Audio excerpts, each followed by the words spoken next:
은혜 가운데 제가 독일에서 24년 이 프랑크푸르트라고 하는 지역에서 한인 목회 사역을 마치면서 한 3년 정도 조기 은퇴를 하게 됐습니다. 그러고 나서 은퇴 이후에 어떻게 내가 시간을 보낼까 생각하니까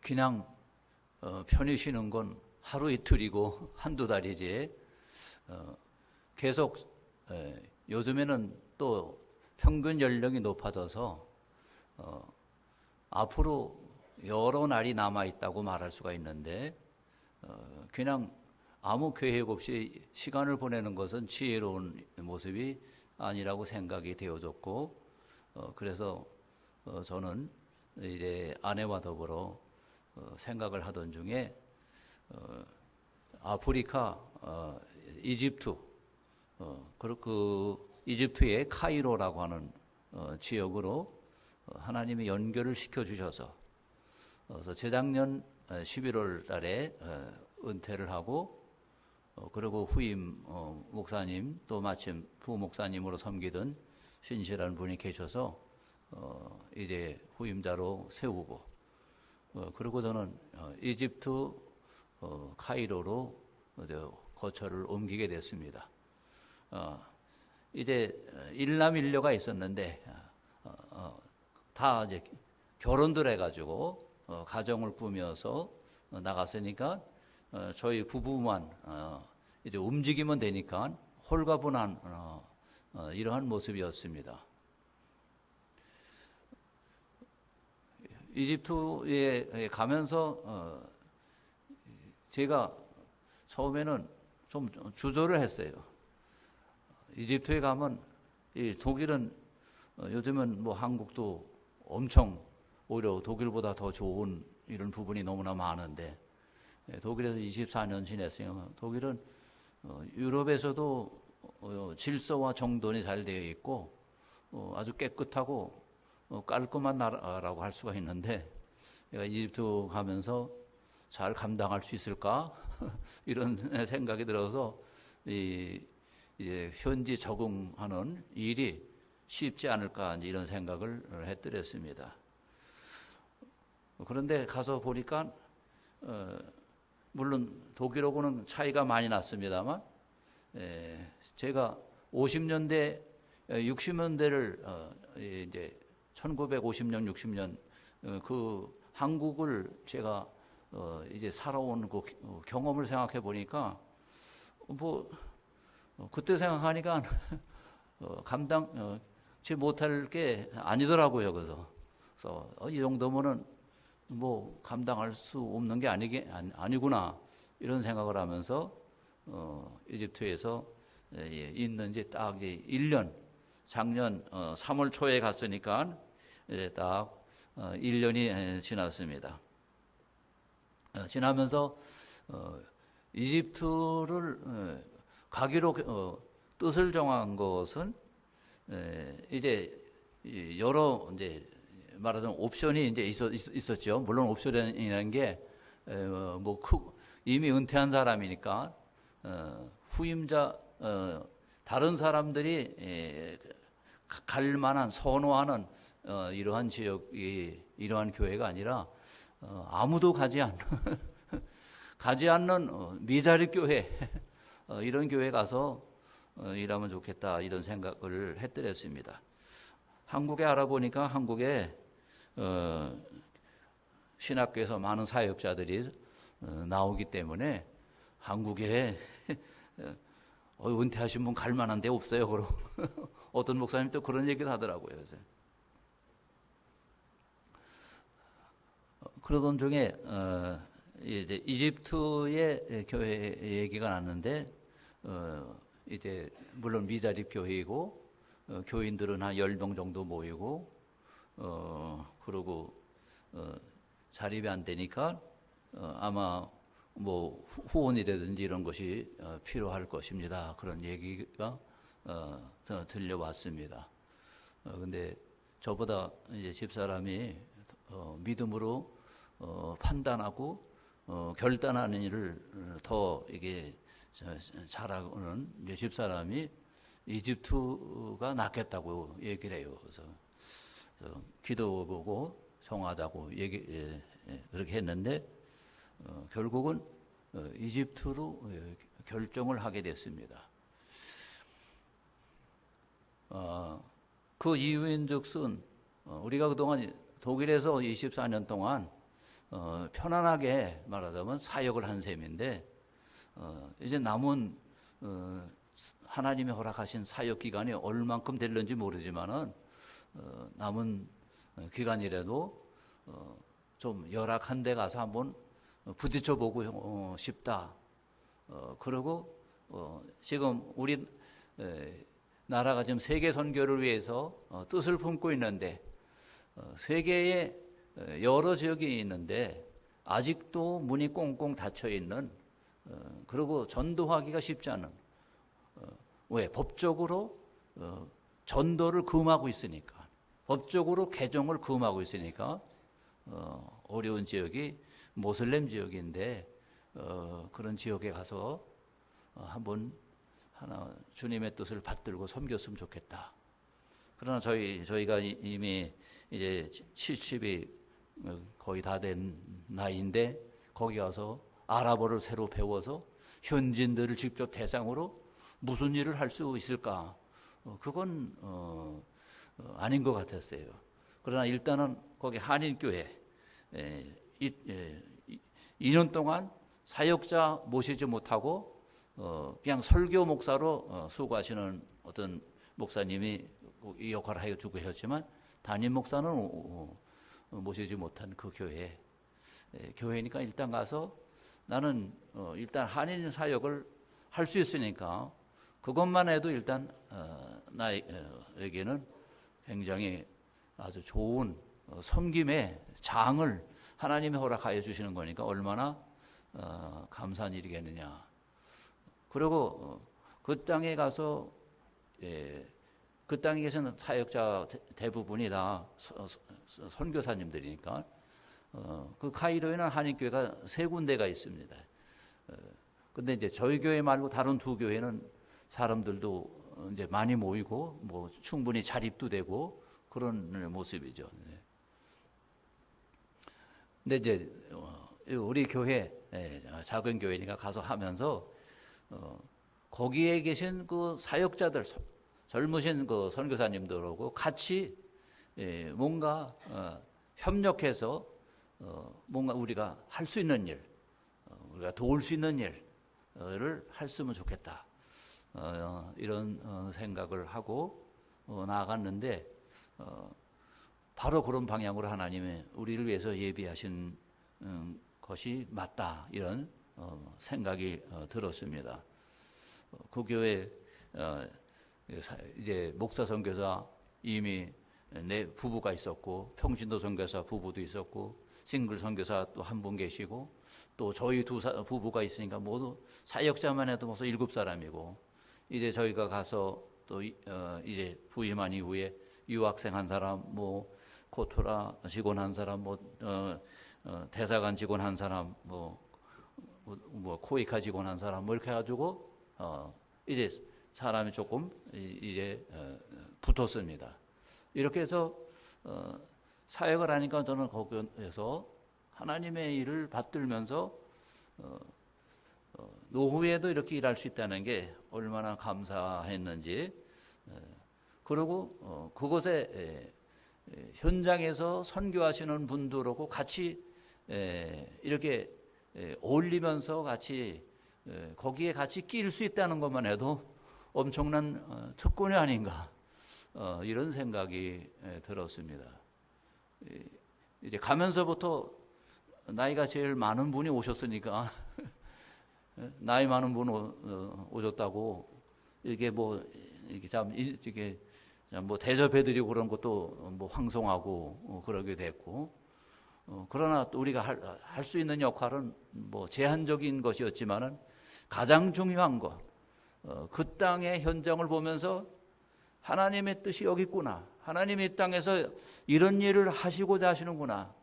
그래서 하나님이 하시고자 하시는 그 일들을 같이 보면서 그 땅을 위해서 기도할 수 있다고 하는 것만 해도, 사실 독일에서 24년 사역을 하면서 저는 앞에 서서 목회하고 교회 이끌고 설교하고 가장 중요한 역할을 하는 모습이었지만, 사실 집사람의 그 기도와 그 내조가 아니었으면 그 일을 감당할 수 있었을까?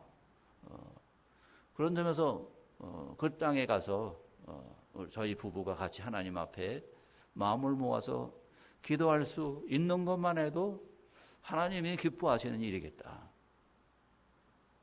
이렇게 해서 펼쳐진 이집트에서 사역이 저희에게는 참 마음에 큰 기쁨과 감사, 또 한편으로는 기대감을 가지게 하는 이러한 그 상황 가운데서 제가 1년 이제 사역을 마치고 잠시 이제 한국 고국을 방문하게 되었습니다. 이집트 하면은 성경에 나오는 그 나라 지명으로서 이스라엘 다음으로 많이 등장하는 이런 나라 이름이 아닌가 이렇게 생각을 합니다. 그래서 아브라함 시절부터 이미 이집트 땅을 출입을 했으니까요. 그 사라와 더불어 이집트에 가나안 땅에 흉년이 들었기 때문에 다른 대책이 없었으니까 이집트로 나아가면서 거기서 흉년 기간이라도 보내려고 했는데 위기가 닥쳤죠. 아브라함의 아내 사라가 인물이 너무 고와서 애굽 왕 바로가 그 소문을 듣고 불러들인 거죠. 가정이 깨질 이런 위기 상황 가운데 하나님의 인도하심과 부르심을 받고 갈대아 우르에서 가나안까지 순종하며 믿음으로 나온 아브라함인데 하나님이 그냥 두실 리가 없는 거죠. 하나님이 개입을 하셨습니다. 그래서 애굽 왕 바로가 재앙이 임하고 그 재앙이 무슨 까닭인지 알고 보니까 아브라함이라고 하는 저 사람의 아내를 내가 맞이해서 그렇구나. 결국은 바로 왕이 사라를 돌려보내고 참 선물도 보내고 그래서 아브라함이 애굽 땅에서 당당하게 오히려 부자가 돼가지고 가나안 땅으로 다시 돌아오게 되는 그런 그 역사가 이미 창세기 12장에 기록이 되어 있는 스토리입니다. 그 이후 하나님께서는 야곱의 아들 요셉을 형들의 미움과 시기와 죽음의 한 도피처로 하나님이 애굽으로 보내셨죠. 애굽 땅에서 요셉은 고생을 하는 모습이었지만 하나님이 예비하신 그 과정을 통해서 애굽의 총리가 되고 결국은 애굽 땅에 애굽뿐만 아니라 그 중동 지방에 닥친 극심한 그 7년 흉년 기간에 도피처로 하나님이 야곱과 그 온 그 가족들을 하나님이 참 도피케 하시는 이런 피난처로 삼아 주셨는데 하나님의 섭리는 지금은 가족이고 부족 그 규모에 불과했던 이스라엘을 거대한 그 민족으로 양육하시고 키워내시는 그러한 그 애굽을 그 놀라운 그 한 민족으로 부하, 잉태 민족으로 만드시는 역사 현장으로 애굽을 사용하여 주신 것이죠. 그 애굽에서 이제 나오게 되는 그 스토리는 이미 창세기 출애굽기에 잘 나와 있습니다. 그 이후에 이스라엘은 이집트와의 관계를 밀접하게 가질 수밖에 없었어요. 이제 어려움이 생기면 애굽 땅에 도움을 받고 뭐 물자를 챙길 일이 있으면 애굽에 내려가서 뭐 말도 사오고 뭐 여러 가지 필요한 그 곡물도 사오고 이렇게 하면서 마치 우리나라가 오랜 세월 동안 중국과 가까이 하면서 뗄래야 뗄 수 없는 어떤 그런 관계를 맺은 이런 어떤 모습과 같은 그런 상황이었어요. 그러다 보니까 이스라엘 백성들은 애굽에 대하여 의타심, 의뢰심, 일종의 사대주의라고 할 수 있겠죠. 이런 것이 생겼죠. 하나님을 전심으로 의지하고 바라봐야 할 하나님의 백성이 하나님 대신에 애굽을 의지합니다. 애굽을 의지해요. 그래서 북방에서 외적의 침입에 위기를 만나면은 하나님 앞에 기도하고 하나님 앞에 엎드리는 대신에 애굽에게 구원을 요청해서 애굽의 도움을 받아서 위기를 모면하는 이것이 이스라엘 백성의 오랜 그 세월 동안의 모습이었어요.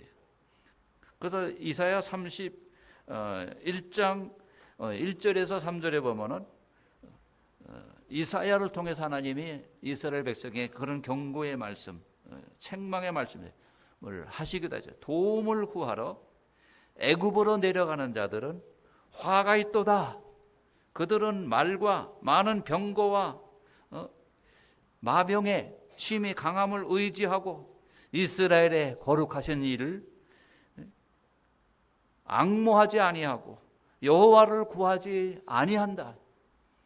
하나님께서 노여하셨죠.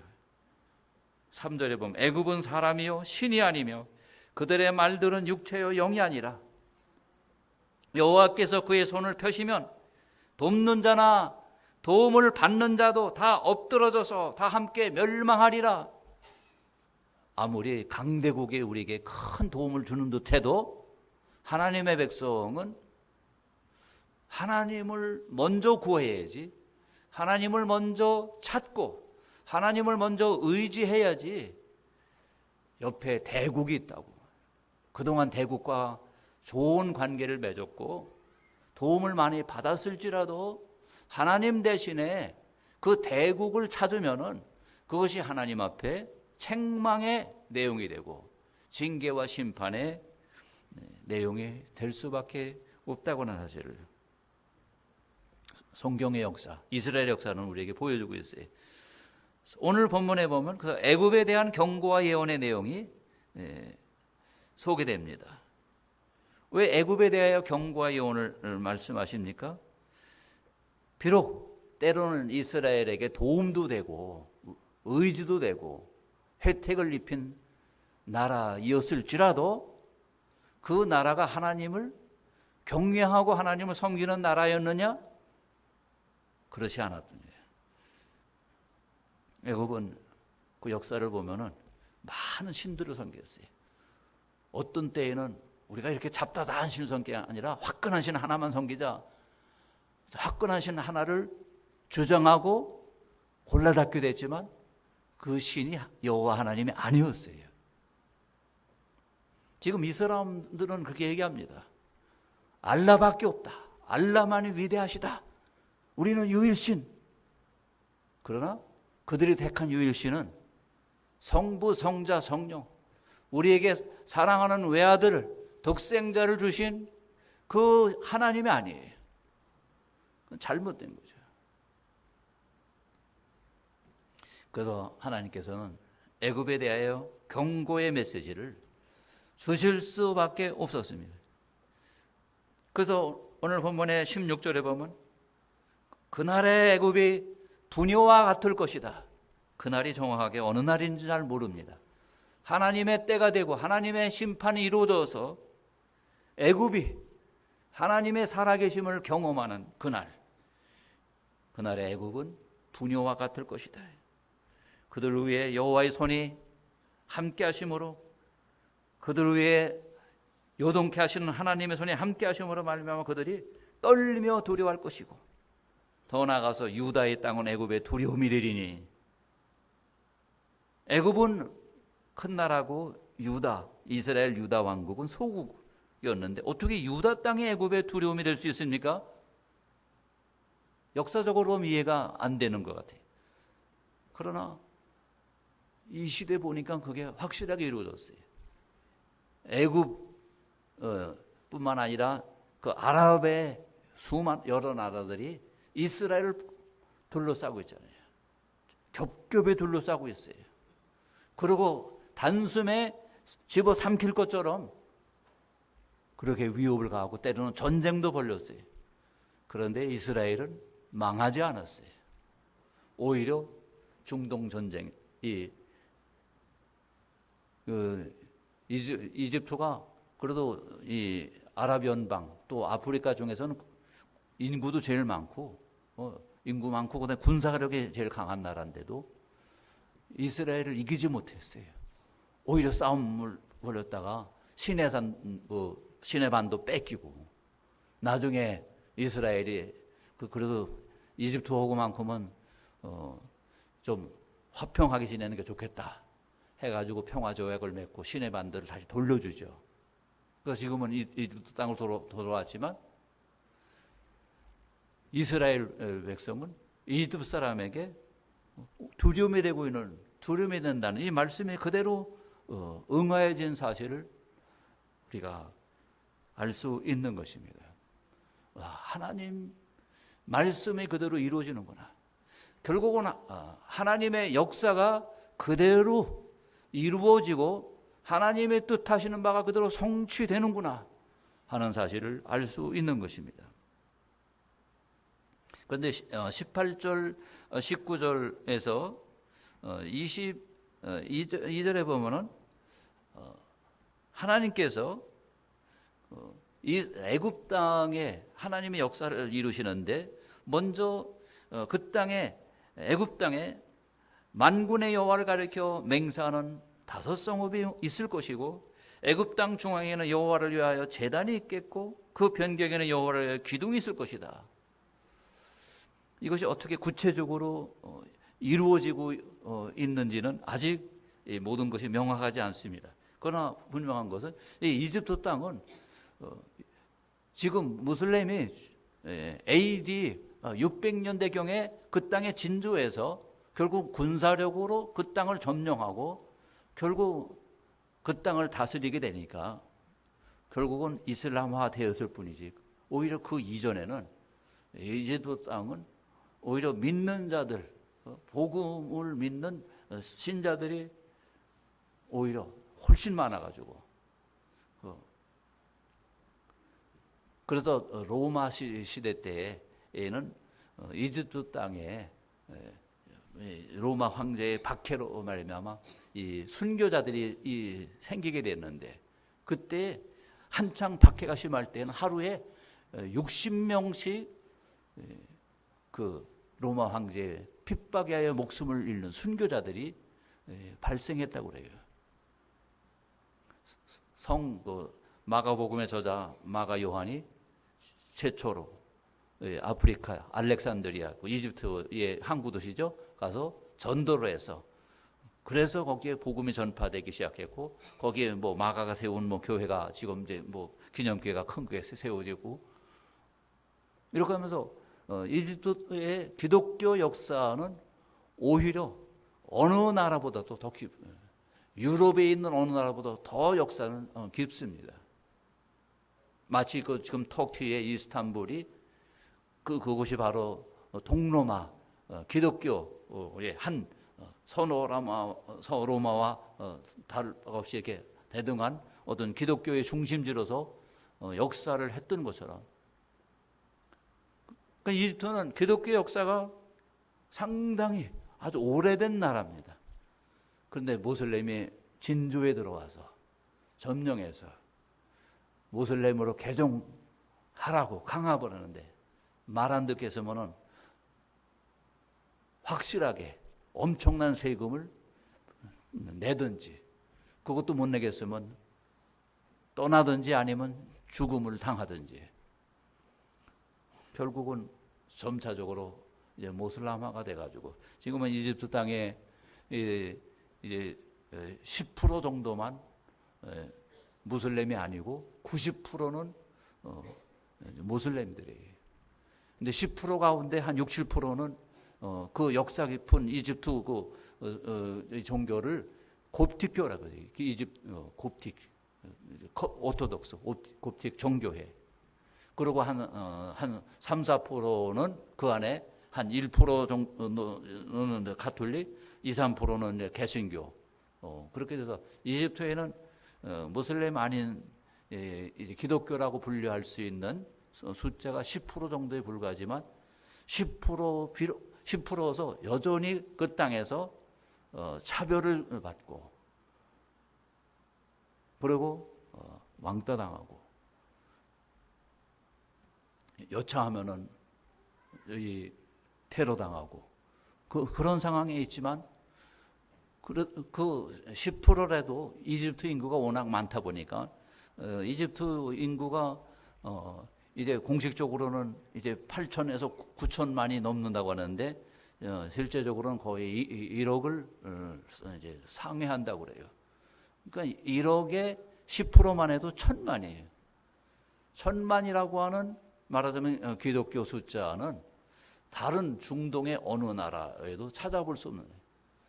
사우디 같은 데는 아예 거기서는 교회가 존립, 십자가 붙인 교회 자체가 존립이 불가능하지만 그래도 이집트에는 버젓이 교회가 있고 십자가가 달려 있고 거기서 뭐 예배드리고 있어요.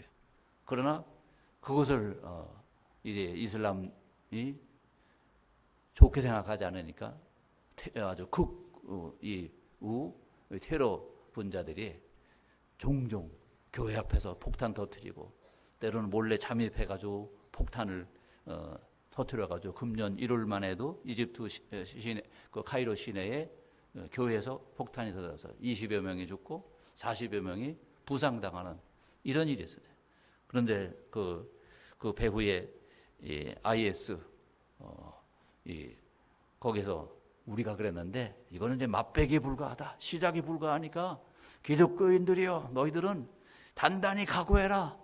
뭐 이런 식으로 엄포를 놓고 지금 시내 반도의 말리시라고 하는 한 지역에서는 골라서 이 IS 분자들이 이 시내 반도에는 그렇게 이스라엘로부터 반환받은 지역이니까 거기에는 이스라엘 군대도 오지 않고 이집트 군대도 주둔하지 않는 그런 지역으로 중립적인 지역으로 삼았었는데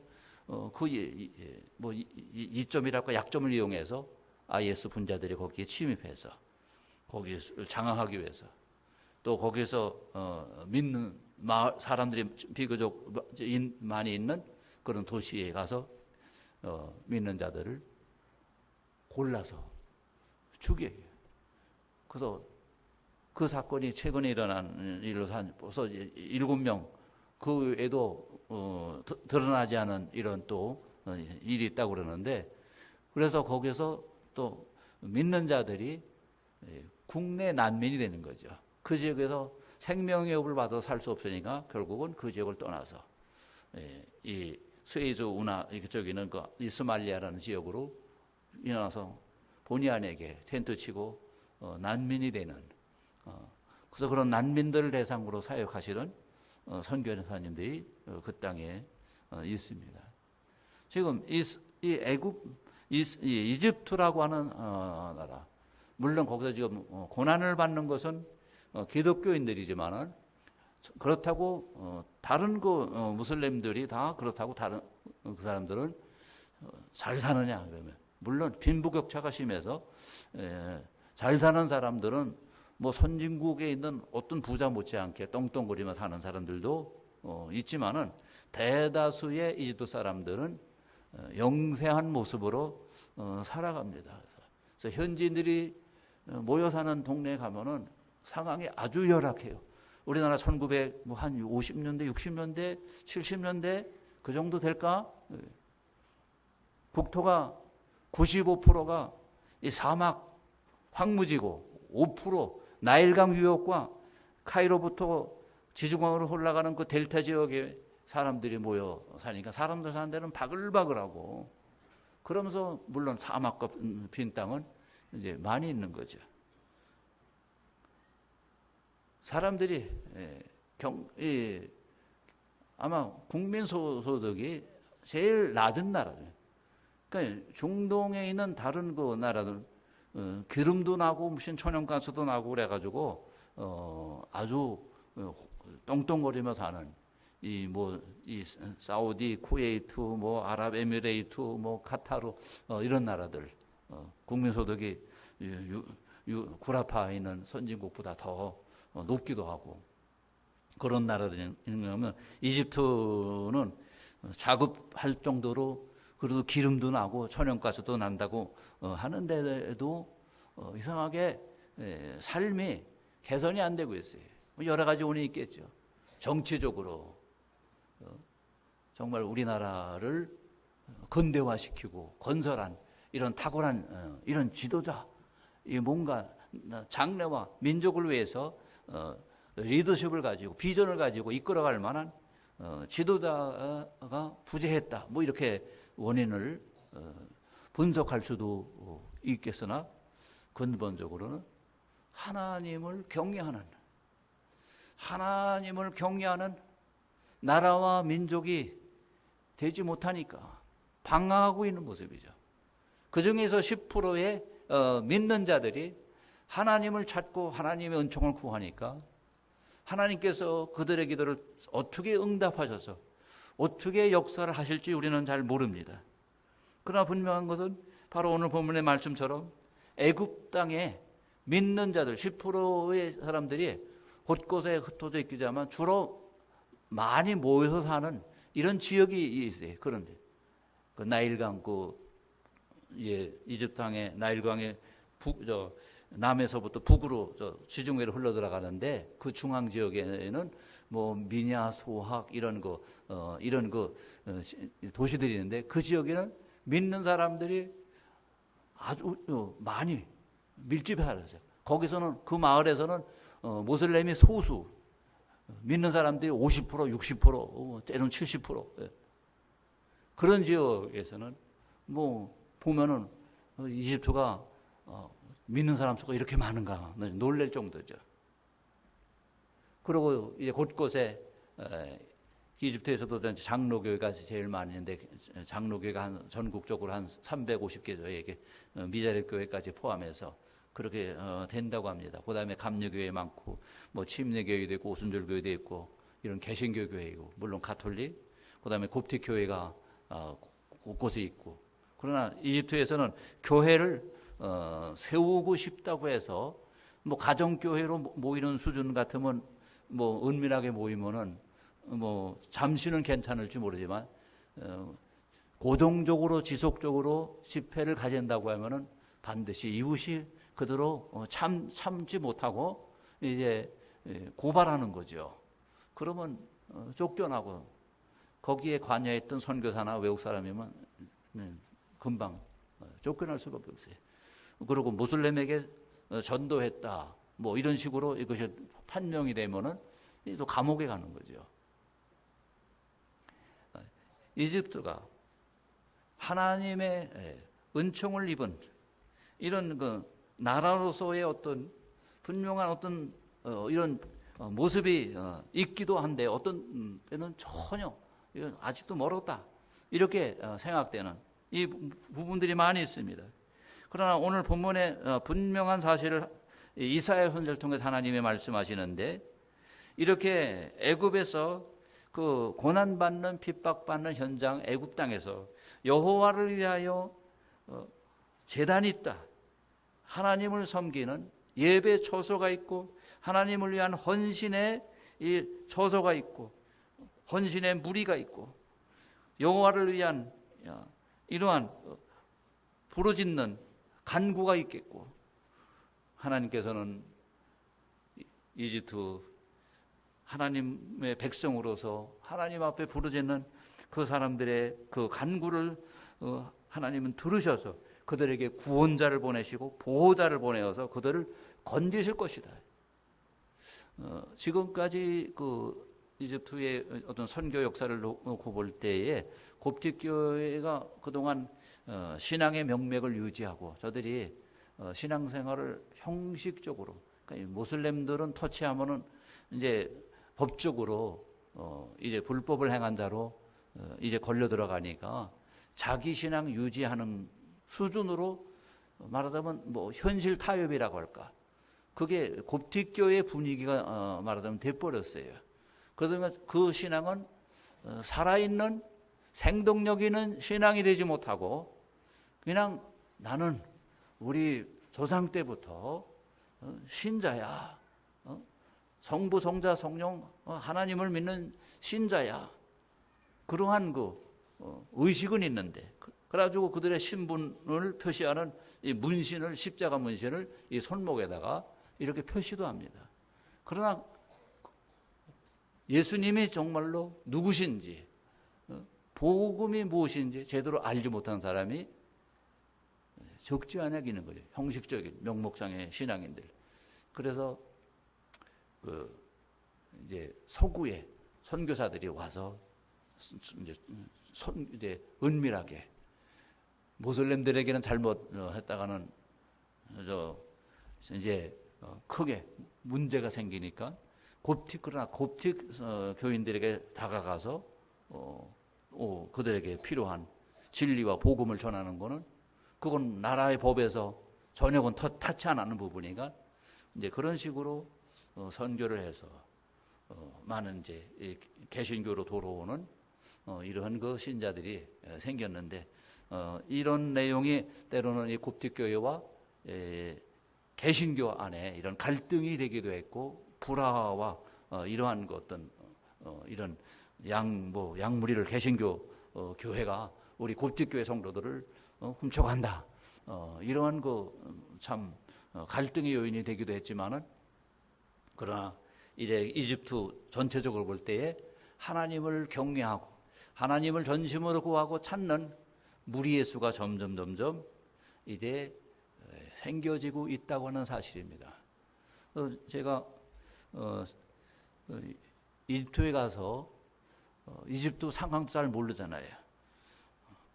그래서 거기서 이 알샤피아라고 하는 거기 이집트 사역에서 사역하실 분들, 이집트뿐만 아니라 모슬렘권에서 사역하실 분들을 훈련시키는 그런 훈련 코스가 있었습니다. 그래서 거기 가서 저희 부부가 같이 청강이라도 하자 해가지고 청강을 했는데, 일주일에 이틀씩 오전 서너 시간씩 강의를 하는, 거기 참석해서 큰 유익을 얻었어요.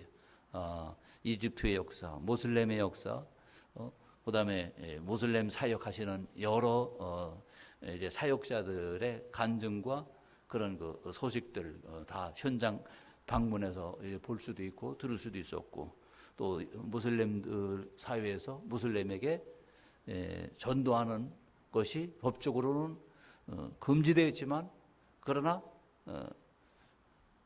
전혀 방법이 없는 것은 아니고 지혜롭게 하면은 이 전도가 가능하다. 그래서 어떻게 전도하느냐? 그리고 말만 무조건 믿으라고 해서 믿는 게 아니라 어떤 식으로 접근해야 되느냐? 이런 방법, 아주 실제적인 도움을 받는 그런 그 과정에서 저희 부부가 같이 참여하면서 많은 아주 도움을 받았어요.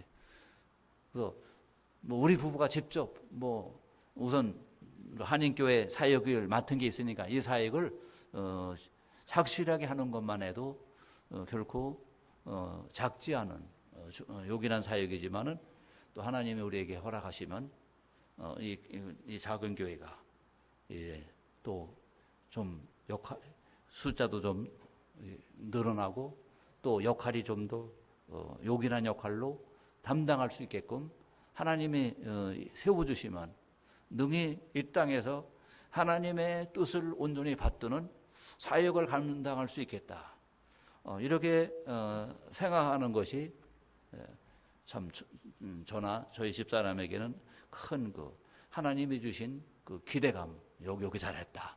참 여기서 하나님의 뜻을 이렇게 생생한 선교 현장에서 이렇게 우리가 동참하고 이 젊은 동역자들 사이에서 같이 이렇게 참 호흡하면서 같이 이렇게 함께 할 수 있다는 것만 해도 얼마나 감사하냐. 이러한 감사한 마음으로 저희가 그 땅에 있습니다. 오늘 본문에 하나님께서 애굽을 완전히, 사실 애굽의 역사는 이와 같이 미신과 이방신 그리고 다신론으로 해서 하나님을 제대로 찾고 하나님을 제대로 바라보고 의지하고 섬기는 이런 역사가 언제 있었나 싶을 정도로 출애굽 시대의 모세의 등장으로 하나님의 10가지 권능을 경험했음에도 불구하고 그때의 애굽 땅에 전적인 회개 운동이 나타나서 하나님께로 돌아왔다는 그런 역사가 없고, 그 이후에 여전히 이집트는 다신을 섬기고 우상을 섬기는 그런 나라로 지금까지 역사가 흘러왔습니다. 그래서 이집트에는 인류 문명의 최고의 역사적인 유적지와 모든 유물들이 있는 이러한, 그래서 소당한 사람들이 역사, 연구와 고고학 또 관광 차원에서도 수많은 사람이 출입하는 나라가 이집트예요. 그러나 이집트가 이 정치적인 불안과 또 요즘에 이제 사건도 테러나고 비행기도 또 추락하고 테러도 일어나고 그러니까 많은 나라에서 이집트로 가는 것을 금지시켜요. 그래가지고 수많은 러시아 사람들이 끊어지고 소유럽의 또 많은 나라들이 관광객이 끊어지고, 그래서 아주 경제적으로 어려운 시절을 많이 지금 겪고 있습니다. 금년 들어서 러시아에서 관광이 이제 풀리고 덴마크, 서유럽도 몇 나라에서 그걸 또 해제시키고 그래가지고 다시 이집트에 관광객들이 올 것이다. 이런 기대감으로 이제 있지만은 아직 전반적으로 이집트 사람들이 영세한, 중동에서 이집트 사람들은 자체 안에서는 사람들도 많고 살 대책에 여의치 않아서 결국은 이웃 나라로 가서 가정부 노릇하고 파출부 노릇하면서 근근히 살아가는 날. 그래서 지금은 이집트 사람 하면은 못 사는 나라의 무슨 대명사나 된 것으로 이런 상황이 이집트의 상황이라고 할 수 있습니다. 물론 시내 다운타운 가면은 고층 빌딩도 있고 자동차도 그냥 엄청 많고 그러지만 전반적으로는 삶이 아주 고달프고 곤고한 가운데 있는 거죠. 이런 상황 가운데서 저들은 이렇게 저렇게 돌파구를 두드려 보지만은 근본적인 돌파구는 다른 방법이 아니라 하나님을 향하여 저들의 심령을 하나님 앞에 찢고 하나님 앞에 부르짖고 돌아올 때만 근본적인 돌파구가 열린다고 하는 사실이 오늘 본문에도 그대로 나타나고 있어요. 그날에 여호와께서 자기를 애굽에 알게 하시리니 그날에 애굽이 여호와를 알고 제물과 예물을 그에게 드리고 경배할 것이고 여호와께 서원하고 그대로 행할 것이다. 그래서 여호와께서 애굽을 치실지라도 치시고는 고치실 것이므로 그들이 여호와께로 돌아올 것이다. 이게 하나님의 말씀 안에 이집트 땅의 진정한 소망과 해답이 있다고 하는 것을 오늘 본문은 그대로 우리에게 보여주고 있다고 하는 것입니다. 여호와께서 그들의 간구함을 들으시고 그들을 고쳐주시리라. 이집트 땅 오랜 세월 수많은 수천 년에 우리나라보다도 더 역사가 오래된 역사를 자랑하는 그 이집트 사람들, 그러나 그 유구한 역사가 저들의 근본적인 문제 해법이 될 수 없었어요. 오직 살아계신 하나님께 돌아올 때에만 길이 있다고 하는 거예요.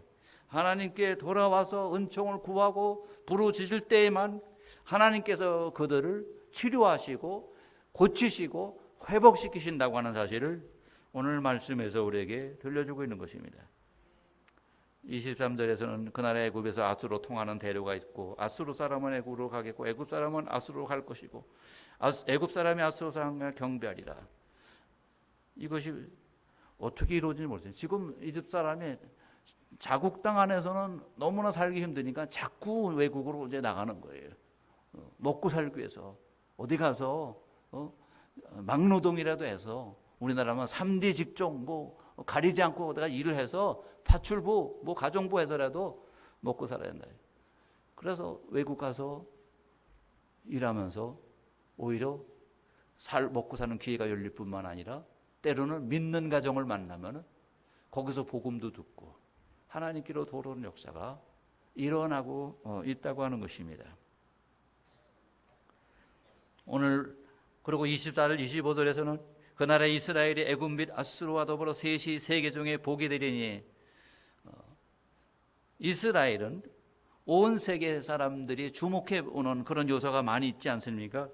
그 이스라엘의 유대인의 교육법이 너무나 탁월해서인지 미국의 수많은 이 경제계, 정계, 경제계의 화려한 인물들, 유대인들이 진을 치고 있고, 노벨상 평화상을 받은 사람의 많은 퍼센트가 유대인들로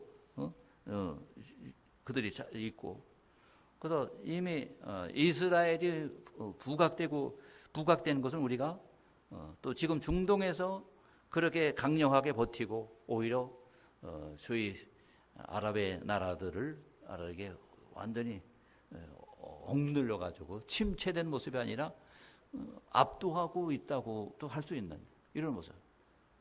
근데 이스라엘뿐만 아니라 그날의 애굽과 아수르가 하나님의 섭리 가운데 세계 중에 복이 될 것이다. 어떻게 이 예언의 말씀이 이루어질지는 우리는 아직 잘 알지 못합니다. 그런데 그렇게 될 수 있는 근본 내용이 25절에 나와 있습니다. 한번 25절, 19장 25절 내용을 한번 같이 읽어주시기 바랍니다. 이는 만군의 여호와께서 복주시며 이르시되 내 백성 애굽이여, 내 손으로 지은 아수르여, 나의 기업 이스라엘이여, 복이 있을지어다 하실 것임이라. 아멘. 자, 어떻게 이스라엘은 몰라도 애굽이라는 나라가, 지금 아수르라고 하는 나라는 없죠.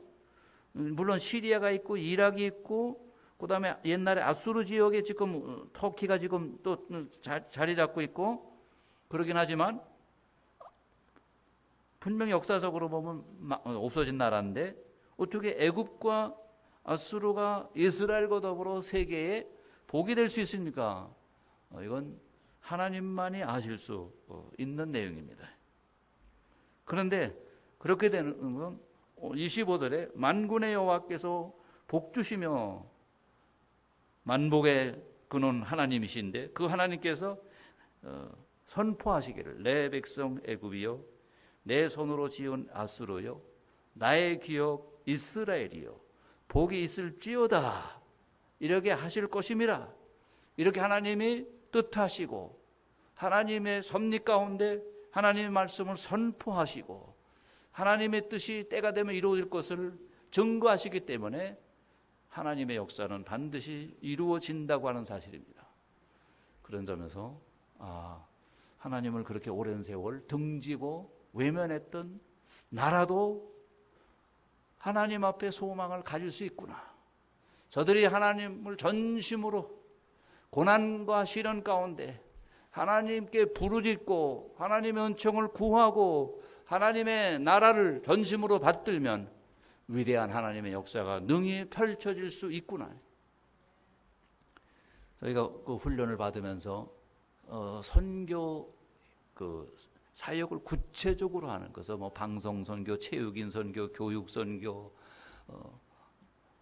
또 비즈니스 선교, 선교하시는 분들이 와서 강의도 하고 그 자기들의 사업체나 이런 그런 데 가서 방문도 했는데 놀란 사실 중에 하나는 그 중에서 그 이집트 사람분인데 그 기업을 하시면서 하나님의 인도를 아주 구체적으로 받으면서 사업을 하시고 일을 하시는데 사업이 주가 아니고 하나님의 뜻을 받들어서 그 뜻을 이루어드리는 게 그의 주도적인 그 사명이었어요.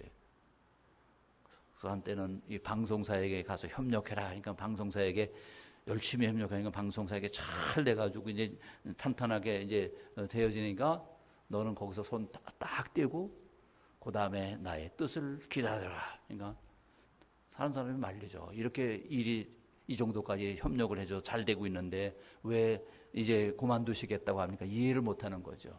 저는 하나님의 말씀만 듣습니다. 하나님께서 저에게 이제 그 일은 내 사명이 끝났으니까 이제 다음 하나님의 부르심이 있을 때까지 너는 기다려라. 하나님 말씀하셨습니다. 그래가지고 그 이후부터 한 1년 반, 2년 가까이 말하자면 빈둥빈둥하고 있었던 셈이죠. 그런데 그 다음에 하나님 본격적으로 또 사역을 열어주셔서 이제는 모슬렘이 돌아올 때, 모슬렘이 100만이, 지금 모슬렘이 얼마나 많습니까? 이 말하면 1억 인구의 90%는 9천만인데 9천만, 아니 그 가운데서 이 100만인이라고 하는 모슬렘이 돌아온다고 하면은 너희들이 감당할 수 있냐? 모슬렘 교회에서는 이집트 장로교회도 있고 감로교회도 있지만 그렇게 스케일이 크게 하나님의 역사가 일어난다고 상상도 할 수 없었고, 그런 일이 일어난다고 하면 어떻게 우리가 감당할 수 있을까? 마치 우리나라 지금 북한이 갑자기 열려가지고 그 북한 그 사람들이 한꺼번에 이 남쪽으로 내려온다고 생각해 보십시오. 그걸 준비 없이 어떻게 감당할 수 있습니까? 그래서 그 사역자는 하나님의 인도하심을 어떻게 하면 감당할 수 있어요? 하나님이 그것도 이제 이끌어 주셔서 이집트 지금 있는 이 교회들을 준비시켜서 한 교회가 몇 명씩이라도 돌아오는 모슬렘이 어떻게 돌아올지는 몰라요. 누가 가서 어떻게 전도를 해서 방송 선교로 해서 전도를 받게 될런지 어떨지 그건 하나님만이 아시는 건데, 어쨌건 앞으로 100만 정도라도 모슬렘이 들어오면 받아들일 수 있도록, 받아서 같이 교제권을 이루고 같이 신앙생활하고 같이 하나님의 나라를 이루갈 수 있도록 준비를 해야 되는데 그 준비가 전혀 안 돼 있고, 지금 오히려 개종한 사람이 모슬렘이 오면은 교회에서는 오히려 전전긍긍해요. 저 사람이 우리 교회에 나와서 우리 교회가 당국에 이제 이 사람 왜 모슬렘을 전도했느냐고 우리 교회 목사님 불려가고 재직들 조사받고 교회 문 닫고 그러면 큰일 나는데 하면서 오히려 모슬렘 개종자가 오는 것을 오히려 두려워해요. 그래서 개종자들은, 모슬렘 개종들이 일반 기성교회에 출입을 못하고 자기들끼리 두세 사람으로부터 대여섯 사람 이런 식으로 자기들끼리 예배를 드려야 되고, 외부 사람은 그들의 자기들끼리 드리는 예배는 도와줄 수 있는 거죠. 근데 기성교회로 들어올 수가 없어요. 근데 어떻게, 그러나 수많은 사람들이 오면 그때는 이제 좀 상황은 달라지겠죠.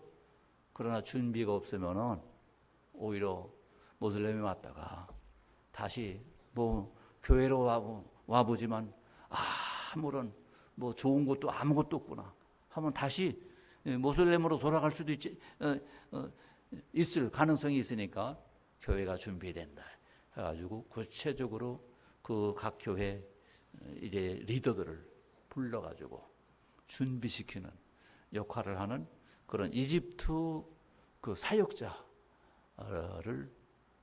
만나볼 수 있었어요. 그래서 그 사람 얘기 들으니까 이렇게 하나님이 이 정도 역사하신다면 외국인 선교사들이 와서 지금 잘 되지도 않는 선교를 한다고 끙끙대는 것보다 이렇게 하나님이 하시면 외국인 선교사들이 큰 필요가 없는 것 같으네, 그런 생각이 들 정도예요. 그래서 그런 식으로서 어떻게 생각하느냐 그랬더니 그분 하시는 얘기가 외국인 선교사님들이 오셔서 이렇게 하나님의 나라를 위해서 같이 이렇게 라인에 서가지고 같이 이렇게 함께 일한다는 것만 해도 저희에게는 큰 격려가 됩니다. 큰 힘이 됩니다. 큰 도움이 됩니다.